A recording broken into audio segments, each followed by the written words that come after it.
بسم الله الرحمن الرحيم الحمد لله رب العالمين والصلاة والسلام على خير خلق الله محمد وعلى آله وأصحابه الكرام وتابعيهم بإحسان إلى يوم الدين. ربنا أرنا الحق حقا وارزقنا اتباعه وأرنا الباطل باطلا وارزقنا اجتنابه. ربنا آتنا في الدنيا حسنة وفي الآخرة حسنة وقنا عذاب النار. بەڕێزان و خۆشەویستانم لە خزمەت تەفسیری سوورەتی تەوبەیە کە یەکێکە لە سوورەتە مەدەنیەکان و لە ئەواخیری ژیانی پێغەمبەری خوا صلی الله عليه و آله وسلم ئەم سوورەتە پیرۆزە هاتوۆتە خوارەوە. عەرزم کردن کە ئەم سوورەتە سوورەتی کافر ناسی و منافق ناسیە. بۆیە لەم ئاەتە پیرۆزە رب العالمین گەیشتوونێتە ئاەتی 73 هەردووکیان کافران و منافقان کۆ ئەکاتەوە ئەفەرمێ يا أيها النبي جاهد الكفار والمنافقين واغلظ عليهم ومأواهم جهنم وبئس المصير. أي نبي پیغمبری خوا صلی الله عليه وآله وسلم جهاد و مجاهدە بکە لەگەڵ کافران و منافقان و تند بە لەگەڵیان. ومأواهم جهنم ماوای ئەوان جەهەنەمە و خراپترین گەڕانە و مەسیر هی ئەوانە. طبعا ئوسلوبێکی قورئانی پیرۆز بەرامبەر بە پێغەمبەری خوا صلی الله عليه وآله وسلم لە کاتی خیتاب و بانگکردنە قەد رب العالمین بە یا محەممەد بانگی نەکردووە. يا آدم اسكن أنت وزوجك الجنة. آدم بانكا. يا نوح اهبط منا بسلام. بنوح بناوي خوي بانكا. يا عيسى ابن مريم. يا موسى. هم أمان القرآن واردا. بلام ليك شونا يا محمد واردني. هميشه يا أيها الرسول يا أيها النبي. أو رب العالمين مخاطبئك. علماء تفسير أفرمون پێغەمبەری خوا صلی الله عليه و آله وسلم لە قورئانە زۆر فەزلی بەیان کراوە، زۆر باسی گەورەی کراوە. یەکێک لەو گەورەیانەی کە لە قورئانە دەرەکەوە پێغەمبەری خوا صلی الله عليه و آله وسلم کە رب العالمین بە ناوی خۆی بانگهێشتی نەکردو هەمیشە بە یا ئەیها النبی یا ئەیها الرسول کە ئەمە مەقام ئەدا بە پێغەمبەری خوا صلی الله عليه و آله وسلم. گەورەی ئەدا بە خۆشەویستمان کاتێک رب العالمین ئەبەو شێوازە مخاطبەیەکە بۆ شێوازە بانگی ئەکە. وشي جاهد من هي جاهد فعل أمره لزمان عربية لجاهد وهاتو جاهد يجاهد جاهد فعل أمر يجاهدوا لباب مشاركة واتي بيغمبري خوا صلى الله عليه وآله وسلم يقل لحظة موست شون أوان برنجاري تكنوا توش برنجاريان بكروا كافران برنجاري بكروا منافقانش برنجاري بكروا إما وشيك من هي لقرآن وشي جهاد زۆرینەی کات لە قورئانە وشەی جیهاد بۆ قیتال بەکار هاتووە بەمعنای جەنگ بەکار هاتووە. بەڵام وشەی جیهاد گەورەترە لە معنای جەنگ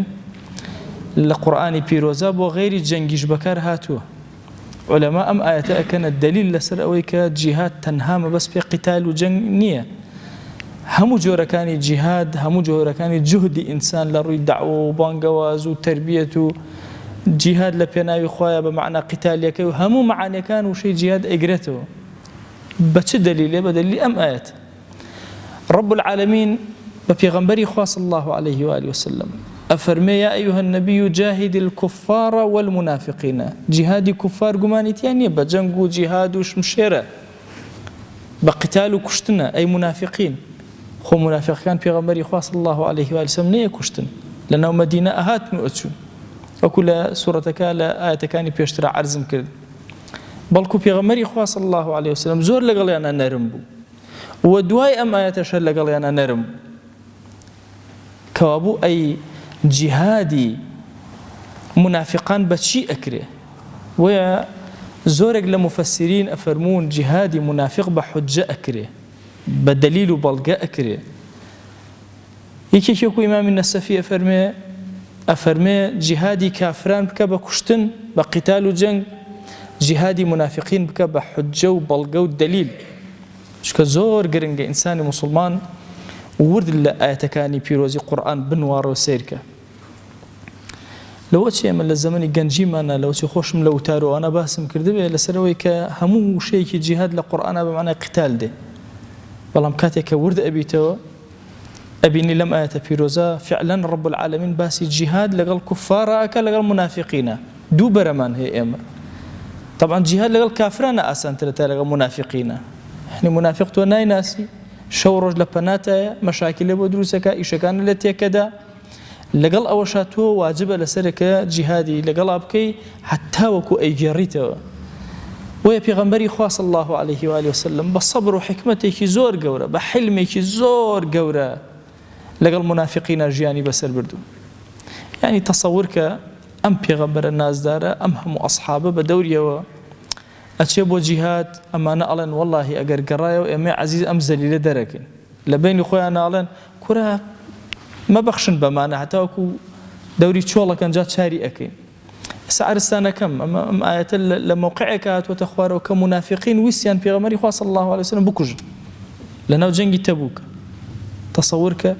هێشتا پێغەمبەری خوا صلی الله عليه وآله وسلم چەک بەرامبەریان بەکار نایێنێ،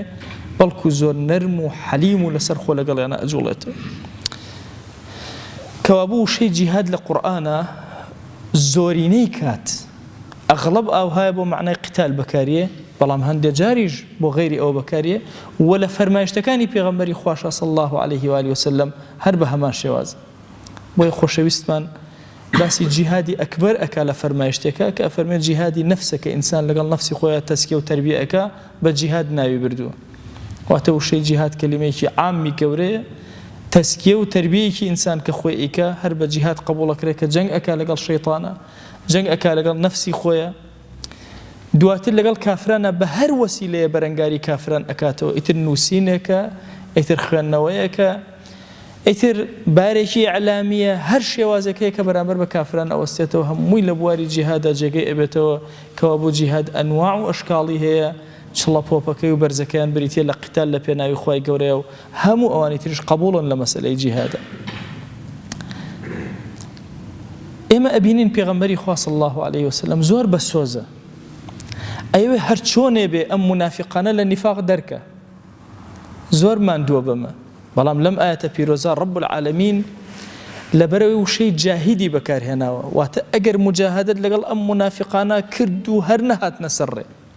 حجە و دەلیل و جوان پیشاندانی ئیسلام و فائیدەی نەبوو لەگەڵیانە، ئیتر هەر نەرم مەبە لەگەڵیانە. ئەی خۆشەویست، وەغلظ عەلەیهم، ڕایان گرە، تند بە لەگەڵیانە. غلظ لە زمانی عەرەبیە پێچەوانەی ڕفقە، ڕفق یعنی نەرم مەبە لەگەڵیانە، یعنی نەرمی. کاتێک کە فەرمێ وەغلظ عەلەیهم یعنی ڕەغبە، تند بە لەگەڵیانە. ئەی پێغەمبەری خوا صلی الله عليه وآله وسلم.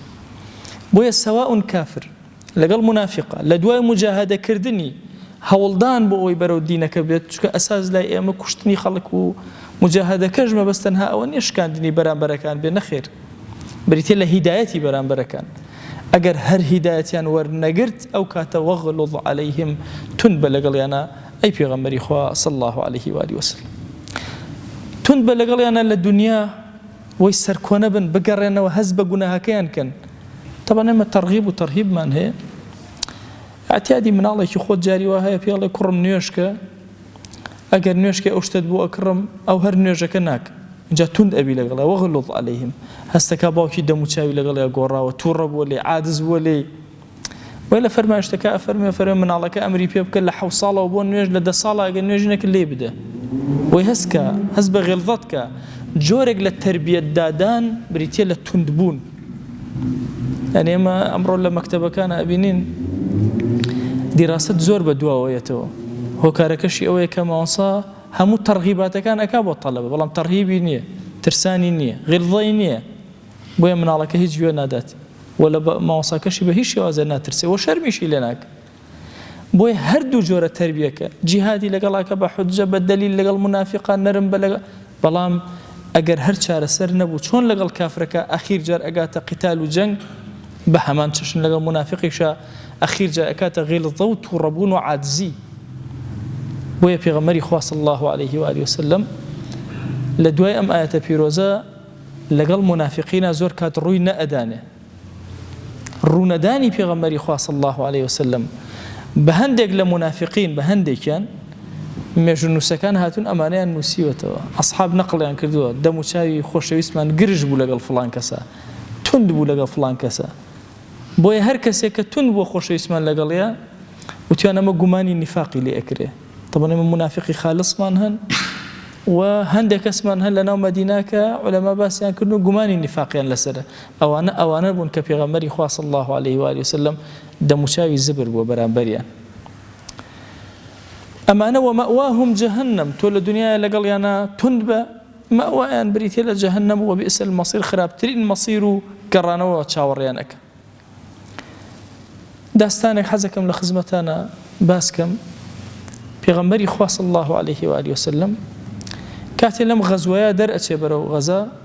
زۆرینەی منافقین دوا ئەکەون مەجموعەیەک بۆ ئەم غەزا سەرسەختە ئەڕۆن تەسەوڕکە طبعا لەناو مەدینە هەندێک مەواسیم کەس لە ماڵەوە نەهاتوتە دەرەوە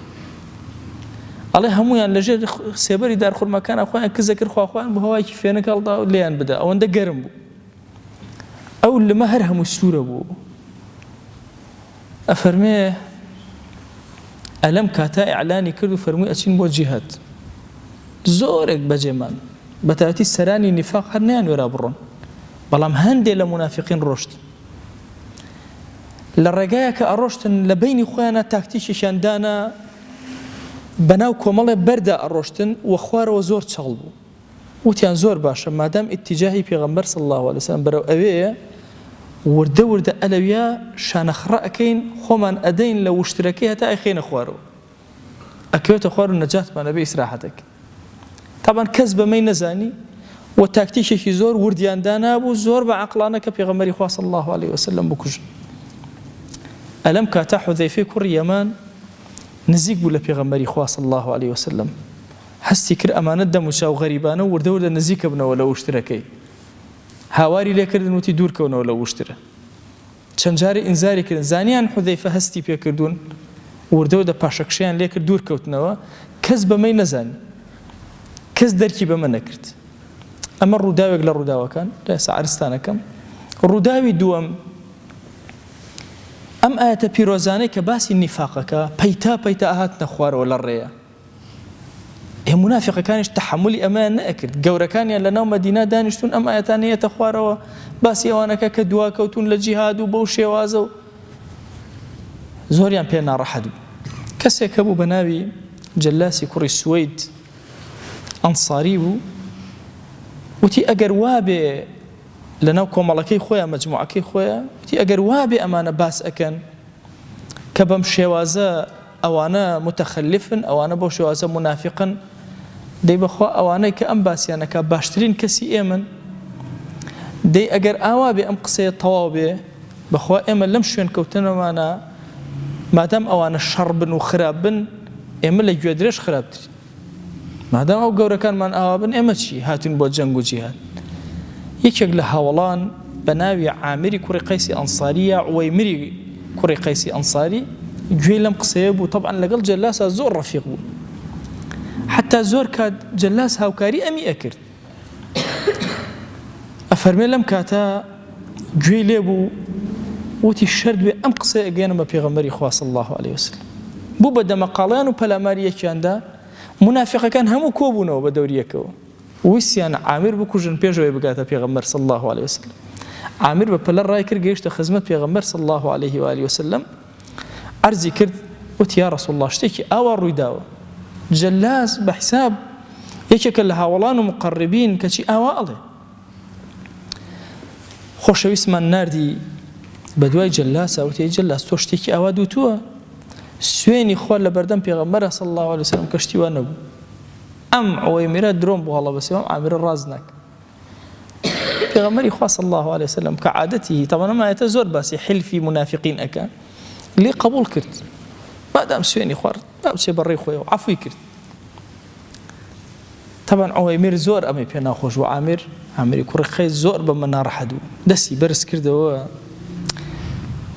وتي اللهم أنزل على عبدك ونبيك تصديق الصادق وتكذيب الكاذب خوایە بۆ سەر عەبدەکەی خۆت پێغەمبەری خوا صلی الله عليه و آله وسلم ئاەت بنێرە خوارەوە بزانێ کێ ڕاستەکە و کێ درۆکە ئەم کابراەوە ئەم سوێنەی خواردو وا خۆشی ڕزگار کرد و نەجاتی بوو ئەم ئاەتە پیرۆزە هاتە خوارەوە يحلفون بالله ما قالوا سوێن ئەخۆن بەخوا ئەم منافقانە کەشتیویان نەوتووە ولقد قالوا كلمة الكفر ئەو قسەی تەنها ئەو قسەی کە کردویانە خوا بە کوفر باسیەکە کەوتویانە پێغەمبەری خوا صلی الله عليه و آله وسلم بە گەورەکانی ئێمەی وتووە ئەوانەی کە سەرکردەی ئێمەن وتوێتی ئەمانە شەڕ و خراپن دەی ئێمە مادام شوێن ئەم کەوین ئێمە وەکو گوێدرێژ ئاوان مادام شوێنی کەوت خراپتریشن لە گوێدرێژ شەڕ من الحەمیری ئەوان وت ئەم کەلیمەیە خوا بە کوفر باسیەکە یعنی ئێمە ئەم شوێن کەوتنەمان بۆ پێغەمبەری خوا صلی الله عليه و آله وسلم بەخوا وەکو گوێدرێژی ئاوای و ئاگامان لە هیچ لە خۆشوێن ئەی ژوا بە گەورەکە بەس ئەم کەلیمەیە لە تەسەوور کە لە کوفرە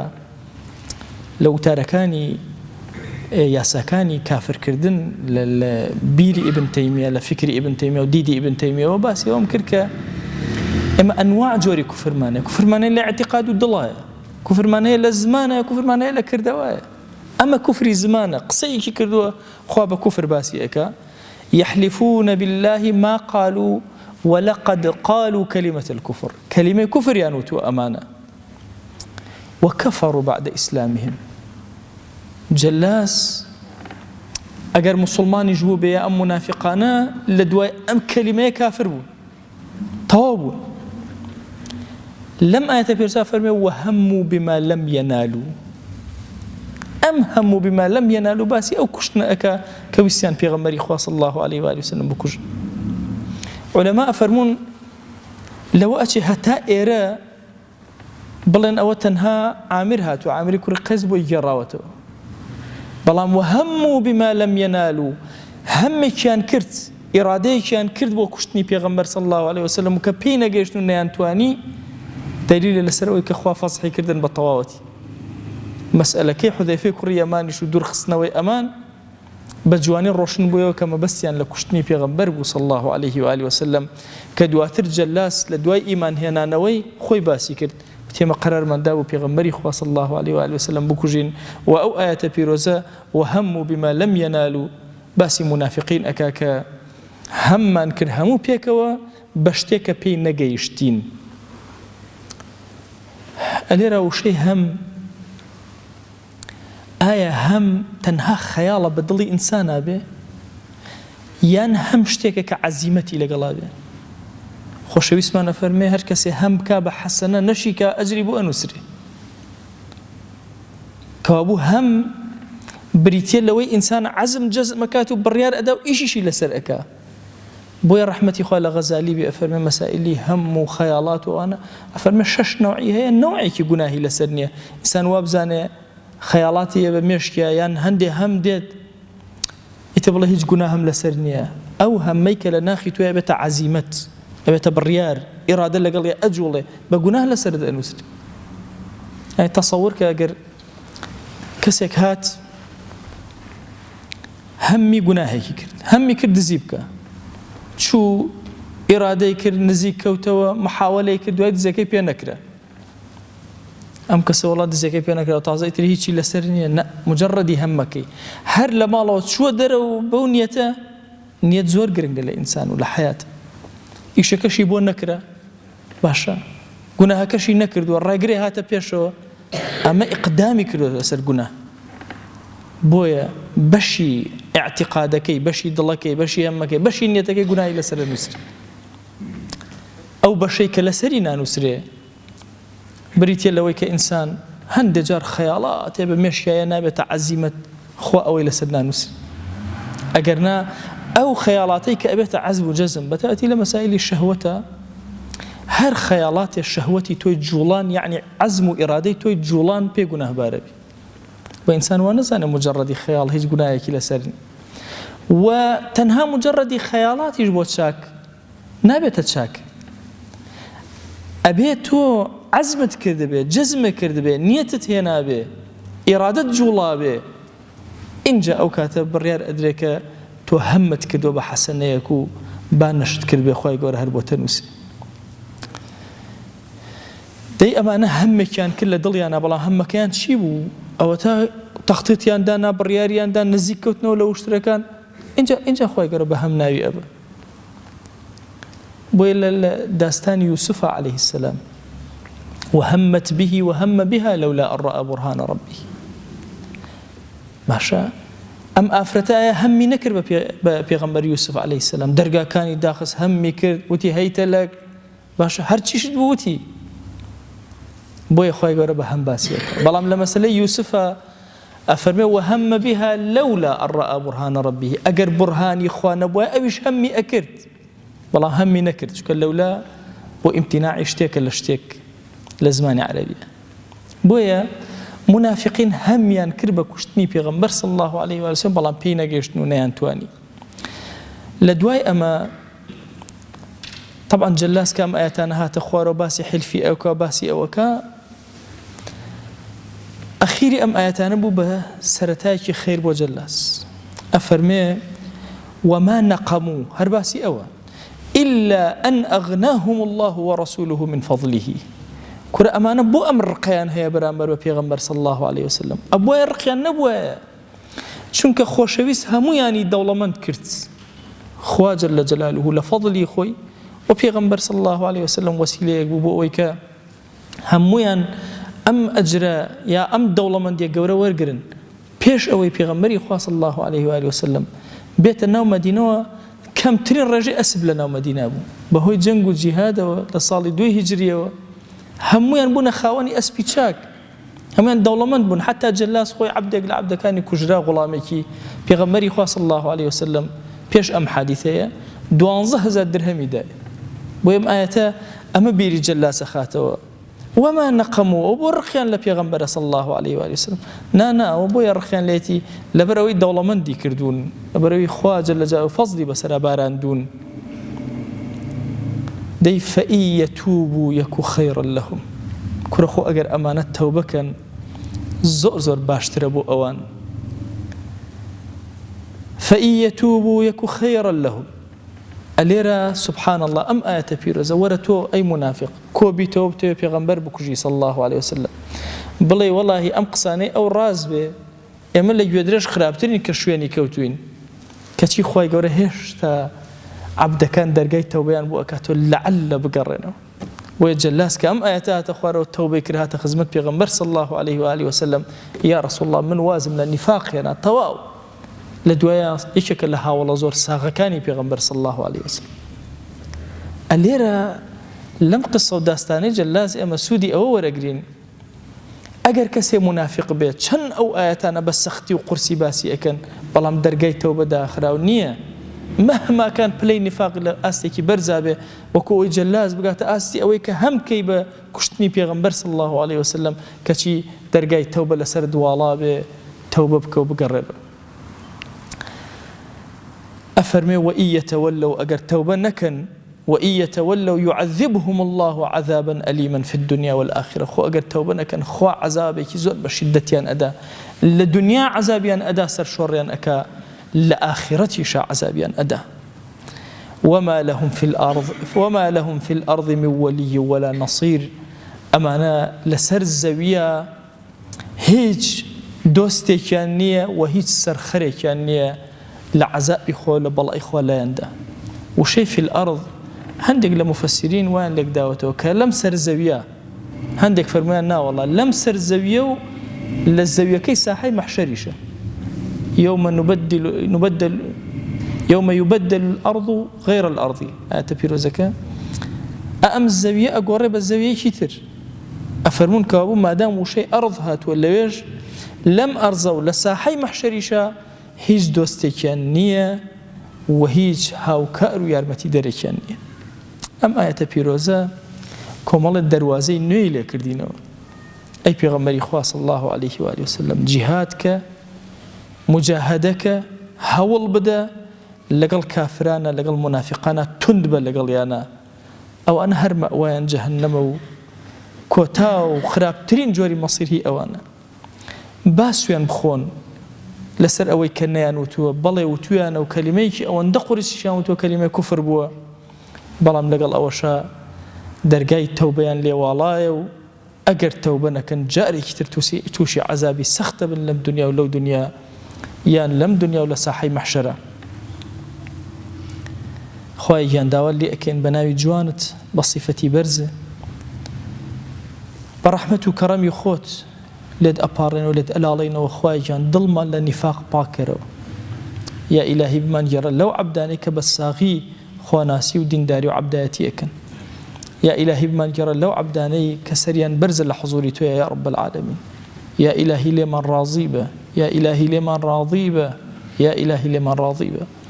خوای گوناهانێ بە ئاشکرا کردومانە عەفومان کە گوناهانێ بە پەنهان کردومانە عەفومان کە گوناهانێ نەمانزانیوە کردومانە عەفومان کە گوناهێ زانیومانە و هەر کردومانە عەفومان کە یا ئیلاهی داوا لێ ئەکەن ڕەحمەت و بەزەی بەسەرمانە ببارێنە دڵەکانمان ئارام کە ماڵەکانمان ئارام کە وڵات و نیشتیمانمان ئارام کە عاقبەتمان پڕ خێر کە دەواازەکانی خێر بەسەرمانە بکەرەوە دڵەکانمان پڕکە لە خواناسی و تاعەت و دینداریە ئەکرەمە الئەکرەمین خوای لێت ئەپاڕێنەوە لێت ئەلاڵێنەوە بە حەزوری ئەم ئاەتە پیرۆزانە کە ژیان لەم شەوانی دووشەمە بەسەر ئەبین یا ئیلاهی داوا لێ ئەکەین بە ڕەحمەت و کەڕەمی خۆت ئەم ئاەتانە بکەرە چرایەکی ڕۆشنی ناو دڵمان بیکەرە ڕووناکی و نورێکی جوان لە ناو گۆڕمانە یا ئیلاهی لە ساحەی مەحشەرا بیکەرە شەفاعەتکارمان لە بەهەشتا بە حورمەتی ئەم ئاەتانە بەرزمان کەرەوە یا ئەکرەم الئەکرەمین خوای گیان لێمان خۆش بە یا ئیلاهی بە ئومەتی پێغەمبەر صلی الله عليه وسلم قبولمان کە بە شوێن کەوتەی ئەو وەرمانگرە یا رب العالمین بمانگەڕە لەو عەبدانەی کە خۆشەویست خۆشی ئەون یا ئیلاهی سڵاوی ئەم مەجلیسەی ئێمە بگەینە پێغەمبەر صلی الله عليه وسلم یەک ناومان لە خزمەتیا بێنە یا ئەکرەم الئەکرەمین بەزەی بەسەرمانە ببارێنە یا ئەکرەم الئەکرەمین یا ئیلاهی سەڵات و سەلامی خۆت بۆ ئەو خۆشەویستەمان ببارێنە بە حورمەتی سەڵەواتەکان دوعاکانمان گیراکە یا رب العالمین خوای دوعاکانمان لێ قبوڵکە خوای گیان بەرەو پیری مانگی ڕەمەزان ئەڕۆین ڕەحمەت و بەزەی خۆت بەسەرمانە ببارێنە دڵمان وابەستەی دینەکەت کە دڵمان وابەستەی مزگەوت کە دڵمان وابەستەی قورئانەکەت کە یا ئیلاهی داوا لێ ئەکەین مانگێڕە لەو عەبدانەی کە بەسەری بەرزەوە ئەچن ناو ڕەمەزان بەسەری بەرزەوە لە ڕەمەزان دەرئەچن آمين آمين والحمد لله رب العالمين وصلى الله على سيدنا محمد وعلى آله وصحبه وسلم تسليما كثيرا أبدا إلى يوم الدين خوای گەورە لە گوناهی منیشی و جبوری خوا لێمان قبوڵ کە